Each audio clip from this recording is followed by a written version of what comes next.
OBC category B তে ছিলাম, B থেকে আমি এতে হয়েছি। বর্তমানে সার্টিফিকেটটা তো চেঞ্জ করতে হবে, এটা পুরনো ছিল, এটা ক্যাটাগরি বি এর ছিল।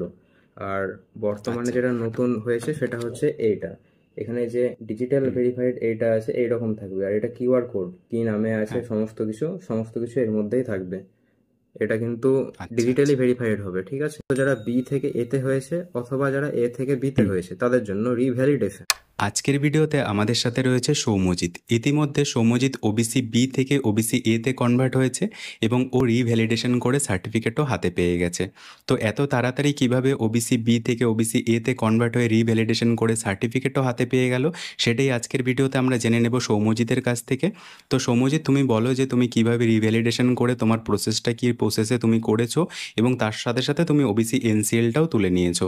তো তোমার পুরো প্রসেসটা একটু যদি বলো তাহলে খুব হেল্প হয়। হ্যাঁ, সবার প্রথমে আমি তো ওবিসি ক্যাটাগরি বি তে ছিলাম, তো বি থেকে আমি এতে হয়েছি বর্তমানে।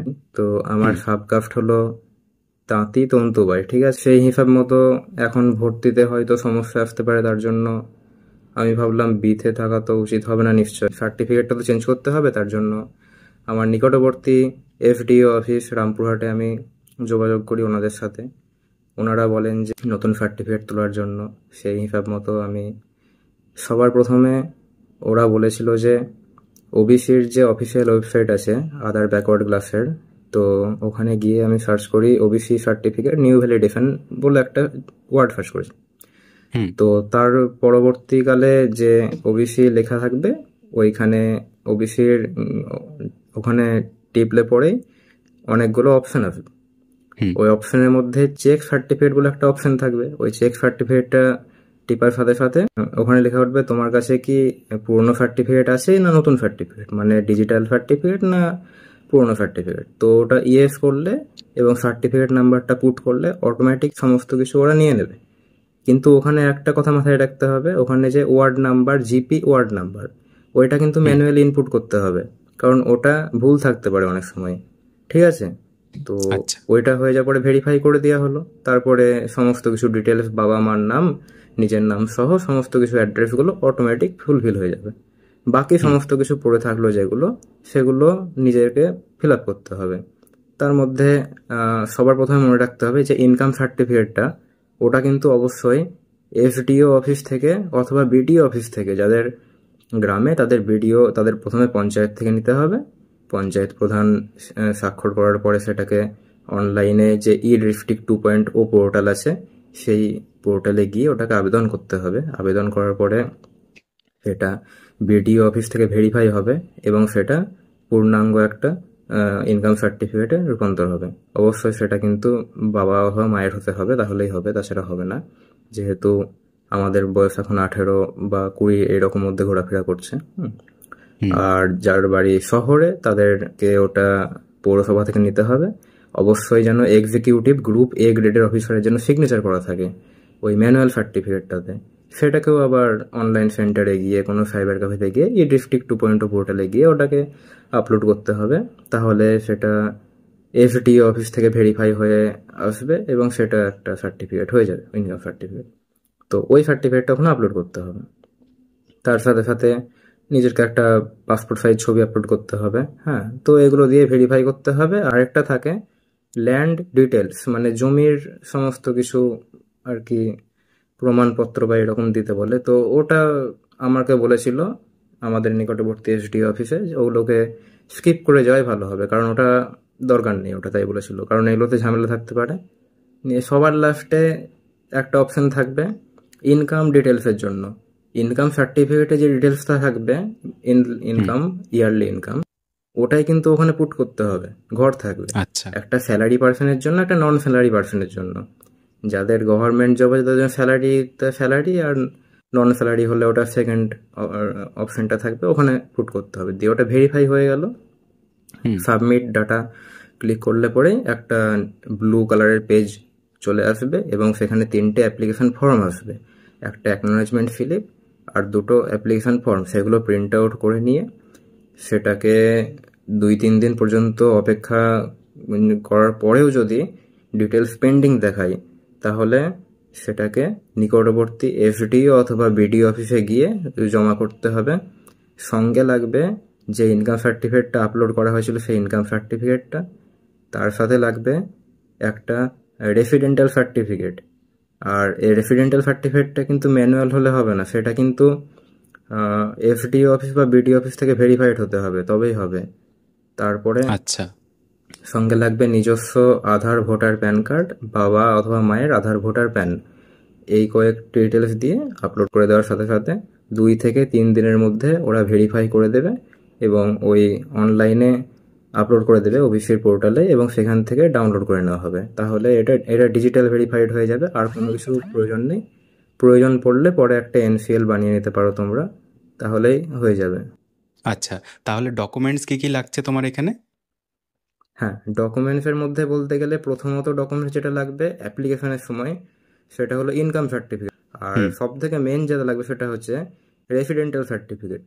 আর কোনো ডকুমেন্ট বলতে ওবিসি অ্যাপ্লাই করতে শুধু এই দুটোই লাগছে, ইনকাম আর রেসিডেন্টালটাই লাগছে, আর নিজস্ব যে কোনো একটা গভর্নমেন্ট আইডি কার্ড থাকলেই হবে। আচ্ছা, তো এবার এটা হলো রিভ্যালিডেশন অ্যান্ড রিইস্যুয়েন্সের জন্য। হ্যাঁ, রিইস্যুয়েন্স, ঠিক আছে, রিভ্যালিডেশন। তো তুমি তুমি কতদিনের মধ্যে পেলে?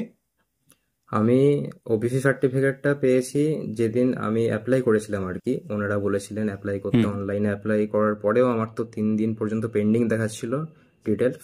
তো হুম আমি আমার নিকটবর্তী এসডি অফিসে গেলাম, বুধবারে গিয়েছিলাম। বুধবারে গিয়ে হুম সমস্ত ডকুমেন্ট ভেরিফাই করে ওদেরকে জমা দিয়েছিলাম। ওনারা হুম মোটামুটি শুক্রবারের বিকেল দিক করে ওটাকে অ্যাপ্রুভ করে দিয়েছেন, এবং আমি ডাউনলোড করে শনিবার গিয়ে সেটা একবার চেক করে নিয়ে এসেছি। মানে হুম। গতকালকে গিয়ে এই শনিবার গিয়ে চেক করে নিয়ে এসেছি যে এটা যেন ঠিক আছে কিনা। তো বললো যে হ্যাঁ ঠিক আচ্ছা, আছে। মানে তুমি একদম ডাউনলোড করে নিয়েছো? হ্যাঁ, হার্ড ডাউনলোড করে কপিটা নিয়েছি। একটু দেখাতে পারবে? হ্যাঁ, অবশ্যই। আমার হুম এটা ছিল পুরনো সার্টিফিকেট। তো এটা এটা হুম। পুরনো ছিল, এটা ক্যাটাগরি বি এড ছিল। আর বর্তমানে আচ্ছা যেটা নতুন হয়েছে সেটা হচ্ছে এইটা। এখানে যে ডিজিটাল হুম। ভেরিফাইড এইটা আছে এইরকম থাকবে, আর এটা কিউআর কোড। ঠিক আছে, এটা স্ক্যান করলে আচ্ছা সমস্ত কিছু আচ্ছা। ধরা পড়ে যাবে, কি নামে আছে হ্যাঁ। সমস্ত কিছু এর মধ্যেই থাকবে। এটা কিন্তু আচ্ছা ডিজিটালি আচ্ছা। ভেরিফাইড হবে, ঠিক আছে। হুম। আর মানে এখানে কোনো ম্যানুয়াল ভেরিফিকেশনের দরকার নেই? না, ম্যানুয়াল ভেরিফিকেশন দরকার নেই। আর হুম। একটা কথা মনে রাখতে হবে, যারা রি আচ্ছা। ইস্যু করবে তাদের কিন্তু যে হুম পুরনো সার্টিফিকেটটা থাকবে সেটা কিন্তু আবেদনের সাথে, মানে হুম ডকুমেন্ট ভেরিফিকেশনের সময় জমা নিয়ে নেবে, হুম এবং নতুন সার্টিফিকেট তাদেরকে প্রোভাইড করা হবে। পুরনো সার্টিফিকেটটা এমনিতেও কোনো ভ্যালিড থাকবে না, তাই সেটা তারা জমা নিয়ে নেবে। হুম। রিভ্যালিডেশনের সময় সেটা আচ্ছা জমা নেবে না। আচ্ছা আচ্ছা। রিভ্যালিডেশন আর রিইস্যুয়েন্সের মধ্যে কি ডিফারেন্স রয়েছে? রিভ্যালিডেশনটা মেনলি যারা ক্যাটাগরি চেঞ্জ হয়েছে সম্ভবত, বা প্রধানত যারা বি থেকে এতে হয়েছে অথবা যারা এ থেকে বিতে হুম। হয়েছে তাদের জন্য রিভ্যালিডেশন। আর রি মানে ইস্যু তোমার হচ্ছে জন্য যাদের যেটা ছিল? ক্যাটাগরিতে, হ্যাঁ, যারা ক্যাটাগরি চেঞ্জ হয়নি আগে থেকেই, যারা যাতে আছে বি থেকে বিতেই আছে, হুম কিন্তু নোটিফিকেশন হুম নাম্বারটা চেঞ্জ হয়েছে, ওই নতুন নোটিফিকেশন হুম। নাম্বারটা পাওয়ার জন্য শুধু এটা করতে হবে। আচ্ছা, এবার যারা জেনারেল থেকে ওবিসিতে গিয়েছে তাদের কি কিছু করতে হবে? যারা জেনারেল থেকে ওবিসিতে গিয়েছে তাদের জন্য এখনো ঠিকঠাক আমি বলতে পারছি না, তবে অনেকে আলোচনা করছিল এফডি অফিসে স্যারের সাথে। হুম ওরা বলছিল যে হুম। এটাও তাদেরকে আবেদন করতে হবে তখন। তবে এখনো অবধি সরকারিভাবে তেমন কোনো নোটিশ আসেনি, আমি যতদূর মানে দেখলাম আর কি, আমি তো মানে গিয়েছিলাম। তোমার যতদূর দেখা হ্যাঁ, ধারণা হ্যাঁ, রয়েছে আমার দেখার এখন মধ্যে। পর্যন্ত। হুম। আচ্ছা আচ্ছা আচ্ছা। তো এবার তুমি আরেকটা কথা বলো যে তুমি ওবিসি এনসিএল সার্টিফিকেটটা বানিয়েছো, তো অনেকেরই জানতে ইচ্ছে হয় যে ওবিসি এনসিএল সার্টিফিকেটটা ঠিক কিভাবে বানাতে হয়, কারণ অনেকেরই অজানা রয়েছে যে ওবিসি এনসিএল সার্টিফিকেটটা তো আমাদের এখন বিভিন্ন পরীক্ষায় বিভিন্ন ফর্ম ফিল আপের ক্ষেত্রে ওবিসি এনসিএলটা মাস্ট করে দিয়েছে, তো ওবিসি এনসিএল সার্টিফিকেটটা কিভাবে বানাতে হয় একটু যদি বলো। ওবিসি এনসিএলটা বানানোর জন্য সর্বপ্রথম ওবিসি এনসিএল একটা ফরম্যাট পাওয়া যায়। তো সেই হুম ফরম্যাটটা এফডি অফিসে বা বিডি অফিসে বাংলা সহায়তা কেন্দ্র হুম আছে, সেখানে গেলে ওরা বার করে দেবে। মোবাইল হুম নাম্বারটা রেজিস্টার করে নেবে যে বার করবে তার, হুম তাহলে বার করে দেয়। অথবা যে কোনো একটা সাইবার ক্যাফেতে গেলে যদি বলা হয় আমি সেন্ট্রাল ওবিসি এনসিএল এর ফরম্যাটটা নেব, তাহলেই বানিয়ে দেবে। আর একটা কথা মনে রাখতে হবে, এখন কিন্তু স্টেট ফরম্যাটটা প্রোভাইড করা হচ্ছে না। আগে এই নতুন লিস্ট আচ্ছা। আসার আগে কিন্তু প্রোভাইড করা হয়েছিল, ঠিক আছে। এখন কিন্তু হুম প্রোভাইড করা হচ্ছে না, এখন একটাই ফরম্যাট সেন্ট্রালটাই মানে প্রোভাইড করা হবে, ওটাই কিন্তু সব ক্ষেত্রে হুম কার্যকর হবে। তো হুম ওটার জন্য যে ওবিসি সার্টিফিকেট আছে সেটা একটা জেরক্স কপি, আর যে ফরম্যাটটা পাওয়া যাবে এনসিএল এ সেটা ফুলফিল করতে হবে। তার সাথে বাবার ইনকাম সার্টিফিকেটটা লাগছে, একটা আবেদনপত্র লিখতে হবে কেন ওবিসি এনসিএল নিতে চাইছি তার জন্য, আর হুম যে কোনো একটা গভর্নমেন্ট আইডি কার্ডের জেরক্স কপি। এগুলো জমা দিলে, যদি 11টা-12টার সময় করে জমা দিয়ে আসা হয় অফিস আওয়ারে, তাহলে মোটামুটি দুপুর 3টে থেকে বিকেল 4টের মধ্যে ওরা প্রোভাইড করে দেবে, ওই দিনই হয়ে যায়। আচ্ছা, তোমার তো নিশ্চয়ই একদিনেই হয়ে গেছে। হ্যাঁ, একদিনে হয়ে গেছে। হ্যাঁ, আচ্ছা। তো আশা করি তোমরা অনেক কিছু জানতে পারলে ওবিসি সংক্রান্ত যে বিষয়গুলো তোমাদের অজানা ছিল, যে এখন নতুন কিভাবে কি আপডেট চলছে। আশা করি অনেক কিছুই বুঝতে পেরেছো। দেখা হচ্ছে একটা নতুন ভিডিওতে। আজকের ভিডিওটা এখানেই শেষ করছি। হ্যাঁ থ্যাংক ইউ। দাদা, ধন্যবাদ।